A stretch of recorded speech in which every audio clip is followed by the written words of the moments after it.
Hello and welcome to this here video where I'll be talking about the current philosophical landscape and a brief history of how we got there. As a wise man once said, where did you come from? Where did you go? Where did you come from, Cotton Eye Joe? So, with that in mind, every time, this goes all the way back to the Enlightenment. We are essentially along the same extension of the Enlightenment. Never really ended. And is essentially this choice between faith or reason. And at some point, there was no distinction between God and reality. So, what that means is, to deny God would be to deny reality, and you're probably not going to do that. But at some point, during the Enlightenment, I guess that is the point.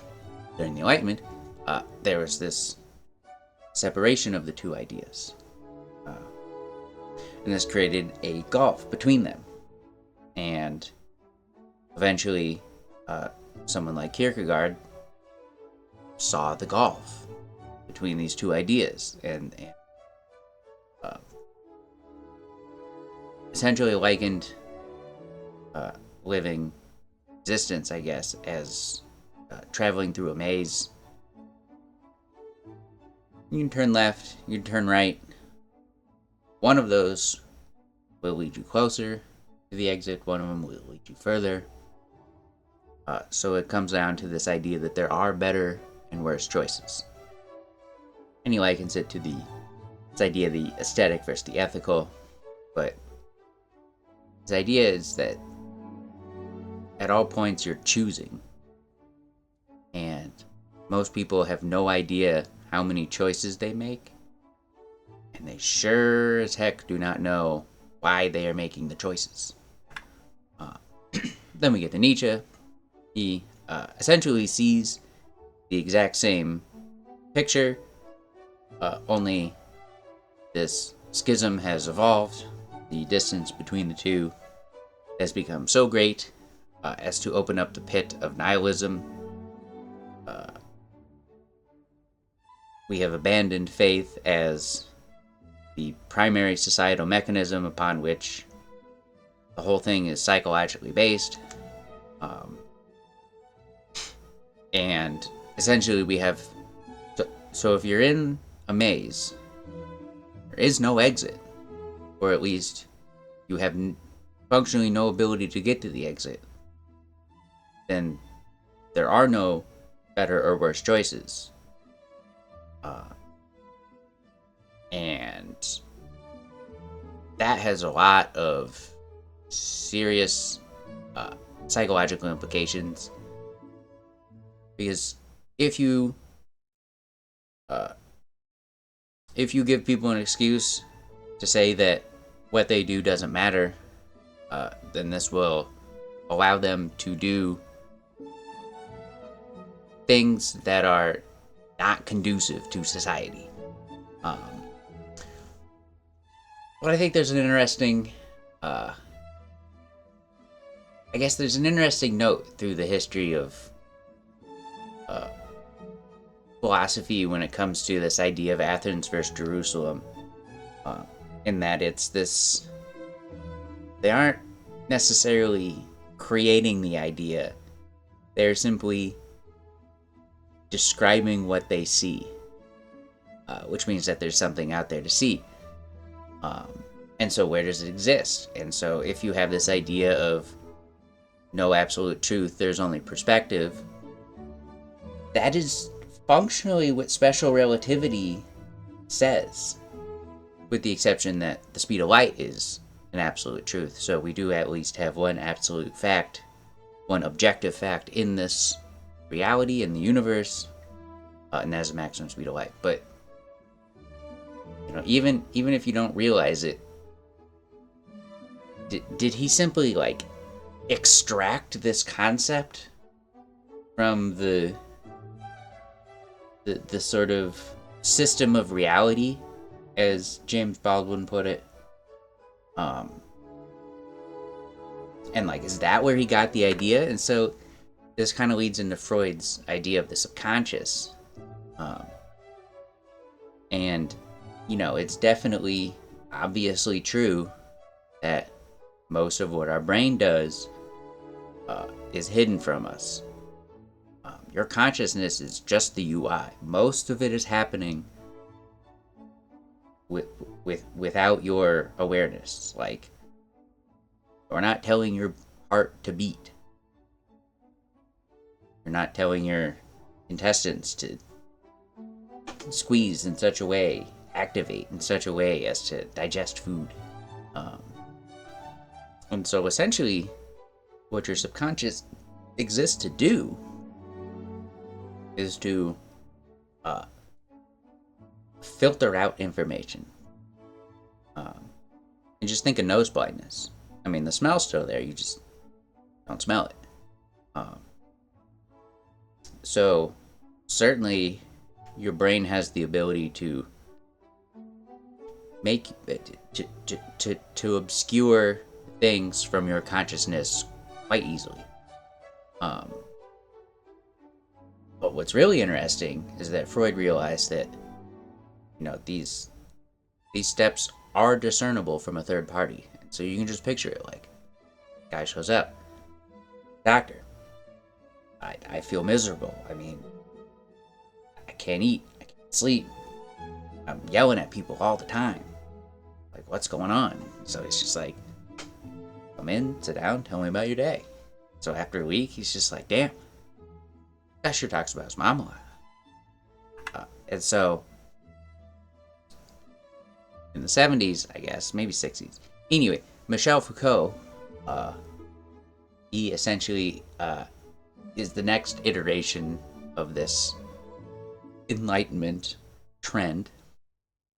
And he has the dubious distinction of being the most cited man in academia, which is quite impressive. And you can certainly make an argument that this is, this is definitely evidence that this is the most pervasive mode of thought.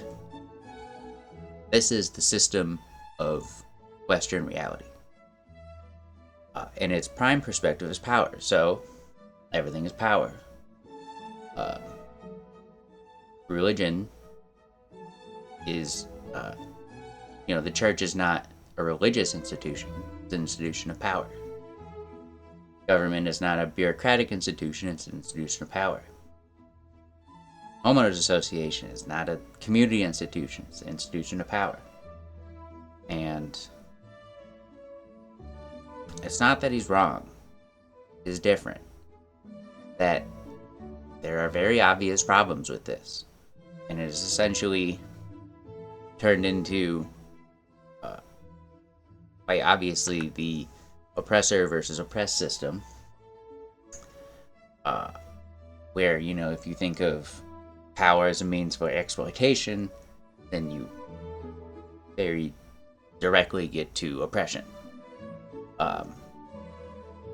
And so once you apply the woke logic structure of good yes, bad no, and you ascertain the factual nature of the goodness or badness of the oppressor oppressed, you find that the oppressor is bad, and therefore the oppressed must be good.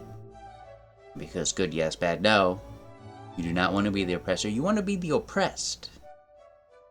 Being oppressed becomes a good thing. This is just so dumb. It's such an obviously terrible outcome. So, I mean, this idea of neurodiversity is essentially its ultimate form. You have oppressorless oppression. I am oppressed by whatever mental ailment they think dominates their decision-making tree. And that this is immutable and, quite obviously they can never be blamed. You have to blame the disease, of course. Stephanie couldn't help it that she threw the mimosas at brunch. Okay? You just have neurotypical privilege. So you end up with this hilarious societal structure where the people who behave the worst are at the top. It's just gonna lead to very obvious outcomes, which are not productive. it's ridiculous. And one of the things that you have to do is stereotyping is bad. Pattern recognition is bad. The one thing that we have done that no species on planet Earth could accomplish to the level that we did was pattern recognition. And they're like, nah. And your subconscious is just gonna eventually it's just gonna get rid of it. It's gonna be a filter. It's gonna get ignored. Your consciousness will not even realize that this is happening. And so obviously you have to just jump through some impressive hoops to get around this whole situation. So obviously we need an alternative. It has to avoid or negate this existential problem of nihilism, where the void between faith and reason has become so acute that we risk all being swallowed by it. It has to be consistent with how people act. Essentially, that's just entropy to create a structure of human behavior that goes against what people are just normally going to do. It will require so much energy that something else will happen instead. And the Soviet Union proved that. I mean, they tried to organize in such a way, and it didn't work. China even proved it, because they had to become more capitalist to manage the success of the Great Leap Forward. And so, it has to be scalable. It has to be something that you as an individual can apply, and you can apply to interpersonal relationships, work colleagues, family. You can go all the way up to entire countries. I think if you tried to make one global, the gulf is too big, it won't work. That can't be what we're going for. And the whole, I guess, idea is that society is just some sort of weird thing that influences human behavior. And so, to what extent is society doing now, and what can we take from that? So I propose a different perspective, not one of power, but one of opportunity, specifically opportunity cost.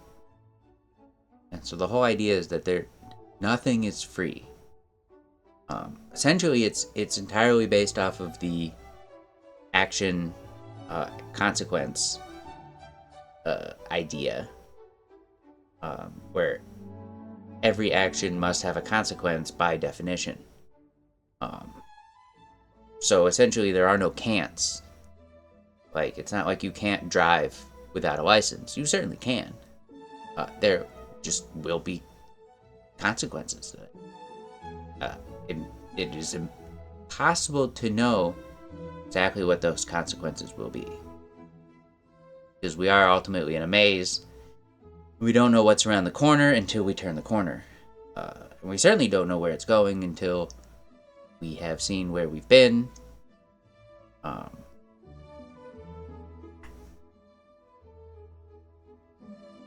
But smart people, unfortunately, are dickheads. They are a lot of the reason why we can't have things that are nice. And it's because if you are smart, it's very easy to come up with a plausible justification for whatever will justify whatever you want. And a lot of it is about avoiding consequences, acting in such a way to avoid consequences. And this is essentially a nihilistic logic structure, which is nothing matters. It's just like multiplying a zero in front of something. That will always give you a valid solution. The trivial set exists in all sets, I'm pretty sure. And so, it seems like for whatever reason, when humanity chose reason, things went wrong. It just didn't work out, and so we have, in my opinion, we have to put some sort of spirituality, maybe not religion. We're not going back. Again, entropy. But there has to be some sort of irrationality to it. So, in conclusion, essentially, this is a problem of choice. How do you choose what you choose to do? And there are so many choices, like choosing to drive on the right side of the road, choosing to put your key in your pocket before you got in the car, choosing the car, choosing your way to work. Am I going to back out of the driveway?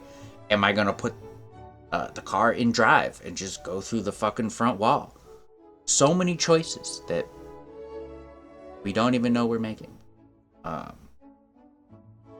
And somehow making purely rational choices just leads to, let's say, worse outcomes, as Kierkegaard would put it.